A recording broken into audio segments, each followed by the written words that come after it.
You're listening to Cloud Security Reinvented, a podcast for security leaders with a focus on the cloud. Learn best practices from fellow security professionals and how they disconnect from it all at the end of the day. Cloud Security Reinvented. Good morning, or depending on where you are in the world, good afternoon, good evening, or good night. Welcome to Cloud Security Reinvented. I'm your host, Andy Ellis. Before I introduce our guest for the week, a quick word from our sponsor, Orca Security. Orca provides agentless security and compliance for your public cloud infrastructure, enabling you to detect and prioritize security risks in minutes, not months. Thank you, Orca. I'm here with Sait, former CISO of Amazon's Whole Food division. Welcome, Samir. Thanks, Andy. Great to be here. Thanks for joining us.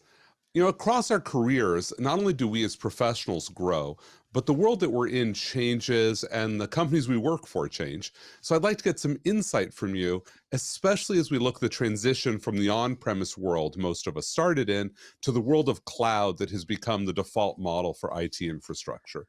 So let's start a little on your career journey. You started in the financial services world, HSBC, Freddie Mac, World Bank, Mass Mutual, before pivoting, Aero Electronics, ForcePoint, and most lately Amazon's Whole Foods. What did you see in that financial services world, and how did the transition out of it really affect you? Yeah, no, it's a great question. And when I think about it, I think the financial services industry really set me up well, given that I'd say there was a higher level of awareness and expectations around cyber risk, cyber impact from those risks. There was already, I'd say, working groups, ISAC. There was an FS ISAC back then. Mm-hmm. We didn't have that level of maturity outside of, I'd say, financial services and potentially healthcare. I haven't been in healthcare, but I can say that coming out of those highly regulated, well-managed, risk-managed industries taught me a lot about kind of what a good bar or a high bar of cybersecurity program looks like. And I think while financial services has been cutting edge in terms of looking at cloud and non-traditional technologies, if you will, back then, and how it can impact the customer from a retail perspective or even investment banking perspective, there was still the mindset of cloud is more of a private cloud and it's more of a governed cloud that is not easily accessible or not easily kind of integrated with a larger ecosystem, if you will, right? I think that's obviously changed quite a bit since that time. While the non-financial services companies were tinkering with cloud, but not really putting the kind of resources, I would say, behind it, just because the cost, they didn't see the cost and benefit, right? And so I think it kind of gave me a little bit of a leg up from a risk and compliance and cyber governance perspective. But what I did learn, I'll say, is being able to manage expectations or security maturity with limited funding, right? Because you don't have the kind of funding you do in financial services. I don't think anybody does.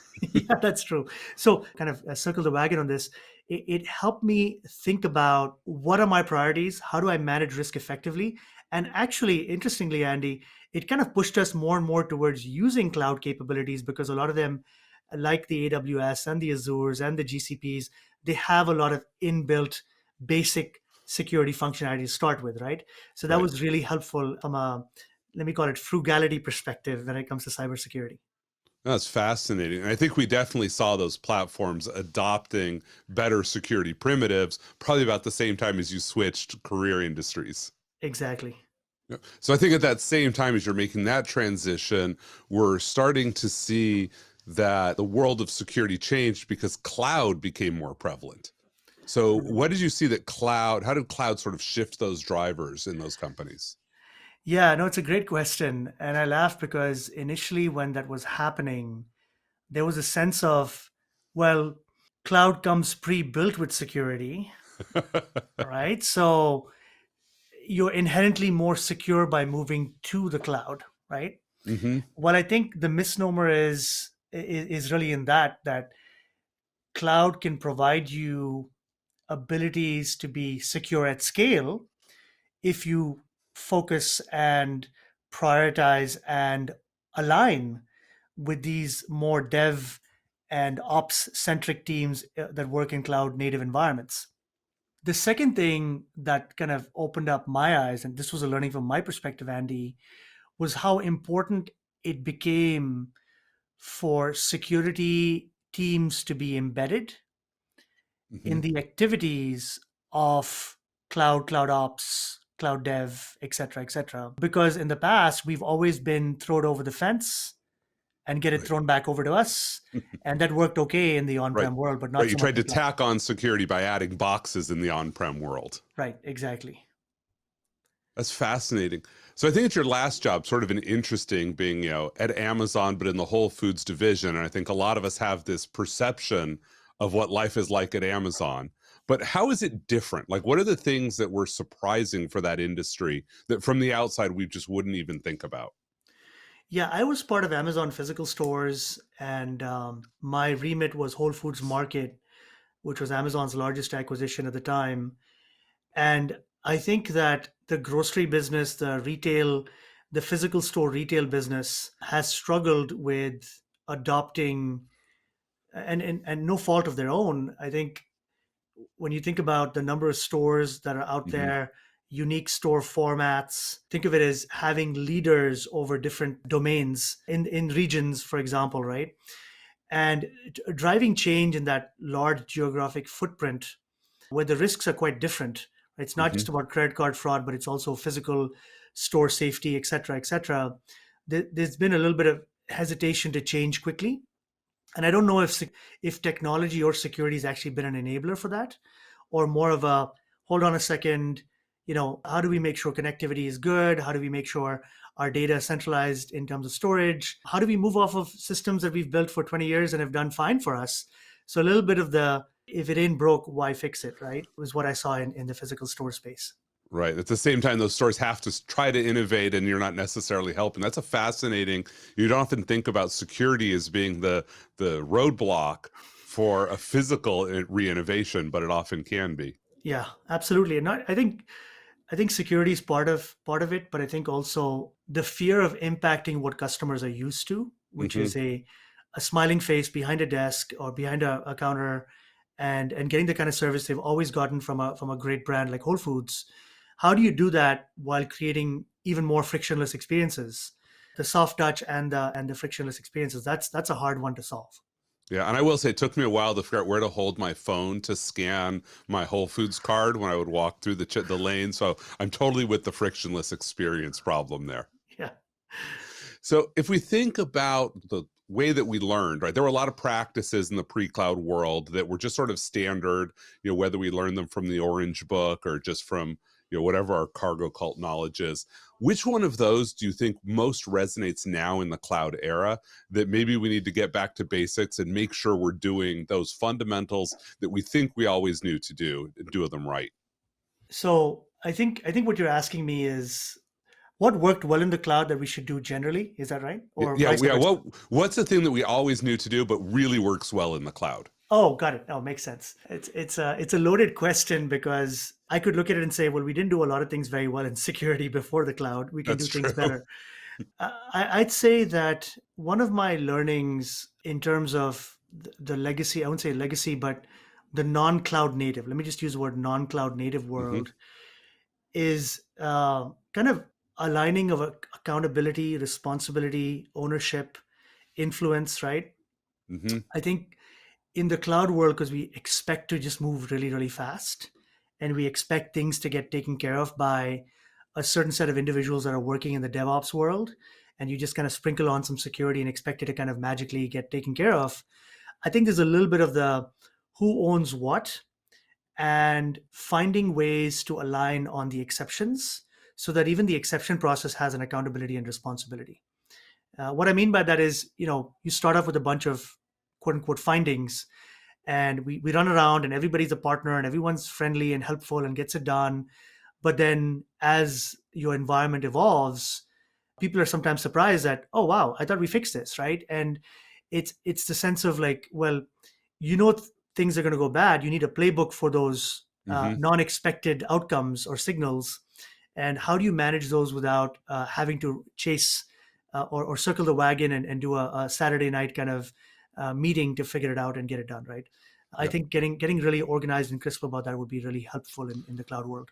Right. So I think a lot of people talk about asset management, but really ownership management of both those assets and those processes to sort of smooth things on. Now, I think that's a thing I think we were never really good at, but it wasn't really hard in the pre-cloud world, and it just got a lot harder. You're So right. Absolutely. let's look at it from the other side. What's a practice we've always done that we should just get rid of? We should just bury this and stop doing it. What is something we've always done that maybe doesn't apply in this new world, right? Yep. I would say throwing more people at the problem, right? Okay. My experiences have always been that we tend to go and sign up with more consulting services, and we'll just say, oh, there's a problem, we need support, and we'll use the excuse, and I've used this excuse too. So I'm as much at fault for this as saying it's really hard to hire in this hyper competitive security market. Let's Yep. just get some consultants, right? I think what we should start thinking like those very smart engineers who are building cloud native solutions, and how do we automate discovery, automate remediation, automate things that we know with a high degree of probability to be problems that can be solved via X, Y, and Z protocols, right? Without again getting spun up and hiring for the sake of hiring. Right. And I think I heard in there a piece about the hiring surge capacity, partly because you're not even going to gain the benefit of people who now know what to do because you let them go. They were a consultant as soon as your surge was over. So it's hire smart and automate, Yep. so hire for the long term and automate for the short term. Yeah, and I'm sure you've been through this, Andy, where we hire consultants and it takes 2 to 3 weeks to bring them up to speed, almost a month, and then they become productive, and then, to your point, then they leave eventually, right? Right. And And so you've then just lost all of the knowledge that you gave them. exactly. I like that one. If you think about the cloud era, I don't think any of us really could have predicted how quickly it exploded and grew and in which way. So for you, what has been the biggest surprise or is the biggest opportunity for growth from the cloud? Yeah, I think what has made me what's opened my eyes a little bit is how much engineers and builders think about security. We always assume that builders, developers, engineers, testers, even, they just want to ship product quickly to market, right? Hmm. I have been pleasantly surprised with, and it's probably a combination of the industry itself has exploded. There's a lot more awareness. There are technologies being built to enable secure software development, deployment, maintenance, right? And so, what I've been pleasantly surprised with the explosion of cloud usage is that engineers don't really need a policeman anymore. They just need guidance. They need a steward. They don't Yep. need someone telling them, you're bad, you haven't done this right, go straight to jail, kind of mindset. It's more of, hey, I'm stuck. Do we have a mitigation plan here? How can we help? And so I think a lot more people are thinking about security in the cloud native world. Yeah, no, I like that security's almost become a DevOps function Yeah. rather than being the DevSecOps coming afterwards that I think we expected. What piece of advice do you wish someone had given to you earlier in your career that maybe you had to learn as you went along that you could share with our listeners?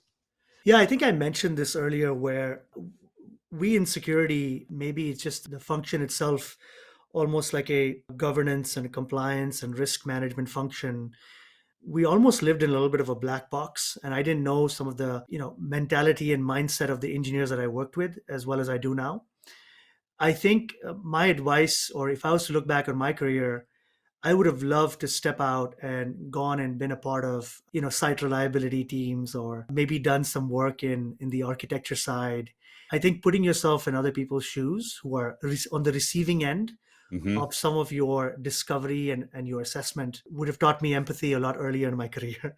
Yeah, I like to think that as there's modal bias, which Yeah. is, we preference the mode we're in. And a way I often get this to resonate for folks is you talk about drivers and pedestrians. When you're driving in a city, you look at the pedestrians and you think really awful things about them because they're clueless, they're oblivious, they cut you off. And when you're a pedestrian, you think awful things about the drivers. And what's funny is that as you park your car, you might be in the middle of grumping about the pedestrian that sort of cut you off as you're getting to a parking space. And the moment you step out of your car, you're angry at the driver who's whizzing right past you. And Yeah. so getting to switch to things like that, especially as a security person, to realize, oh, those developers are just trying to get their job done. And when I'm a developer, I don't want to talk to the security side of me either. You nailed it. That's Yeah. it. So what do you see as the opportunities for the future of technology? What really excites you about the next 10 years? Yeah, so Andy, I've always been a fan of, and this is an Amazon thing as well. They call it two pizza teams, right? That go out and kind of think of it as a SWAT team that goes out Yep. and solves big problems, right? Where you have single-threaded owners, and you say this one person is a full accountable, is a sole accountable party for this program or this project, and these are the people reporting to them. I really like the idea, and I start to see more and more companies adopting where they can automation, right? And using that in conjunction with these kind of call them SWAT teams that can solve big problems in an Hmm. agile manner, right? I think the future of technology is going to be, I hope, and let me just say, I'm not a soothsayer, but I hope we will not try to, kind of build castles or build large, slow moving organizations just for the sake of having a large team. I like small, agile teams. I think we're heading there. I think the cloud enables us to do that well. I Hmm. think part of it is also security being built into cloud. I hope to see more and more large big tech companies, call them FANG, call them what you will, kind of embracing partnerships with tech security companies to kind of make it so seamless that it becomes part and parcel of how we operate in the cloud, right? That Yep. I'm seeing happen, and that's getting me super excited because I truly believe that I care as much about the usability of a product as I should care as much about the usability of the product, and the product manager should care as much about security of that product, right? And if we Yep. both have those shared outcomes, I think we'll do very well. I definitely agree with that. That shared responsibility. I love getting into a meeting and being the security person arguing for usability. And then the usability person turns and argues for security. And then everybody else is like, oh, I guess if they agree on this, we've got to do it. Yep. Yeah. So, being a security professional is a stressful and challenging job. So, what do you do at the end of the day to unwind? Like, I see lots of books behind you and they don't look like perfectly shelved. So maybe it's reading a lot of those. But what else do you do? Yeah, I I try not to think about work. So I think part of what I've started doing is just shutting off, as in I actually let my cell phone die. I know it sounds strange, but I let my cell phone die so I don't get distracted. I try to spend as much time, at least in the evenings, with the family without being distracted. I used to drink whiskey, but I tried to make it less of a habit and more of a social event. That's good. Yeah, it's easy to get caught up into good whiskey. And then I'd say on the weekends, try to get some exercise in. During the week, I've found it hard because I've got young kids at home.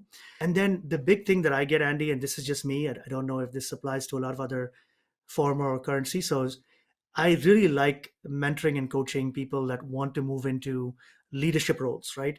Yep. I like telling them about the pros and cons. It sounds very glamorous to be a CIO or a CISO, but they stress at every level, right? And helping them understand the pros and cons and where their personality or where their strengths are and helping them find those out, I get a lot of pleasure from that. That's awesome. I love that you're doing that. And I will tell you, as your kids get a little bit older, they'll probably start to stress out about you letting your phone die. I know my teenagers freak out. My wife does the same thing. Her phone will get down to like 6%, and my teenagers start like hunting down chargers for her because they just can't handle a phone with that low battery. Yeah, I get it. Okay, so before we wrap up, do you have any other piece of wisdom you just want to share with our listeners? Doesn't have to be about technology, but just that encapsulates your life philosophy.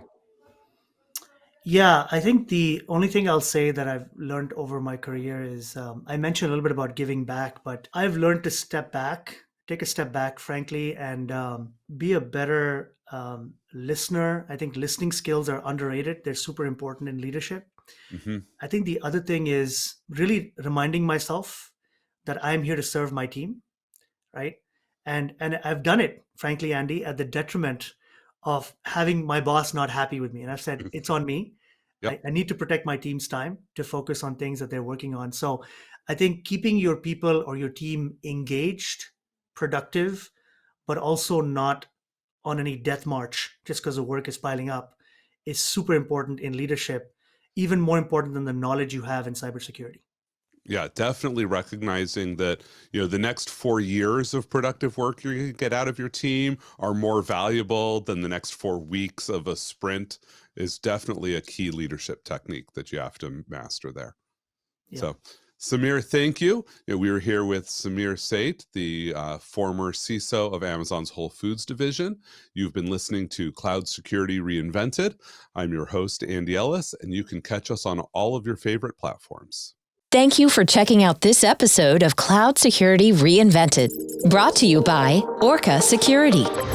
Orca Security detects and prioritizes cloud security risks for AWS, Microsoft Azure, and Google Cloud without the gaps in coverage, alert fatigue, and operational costs of agents.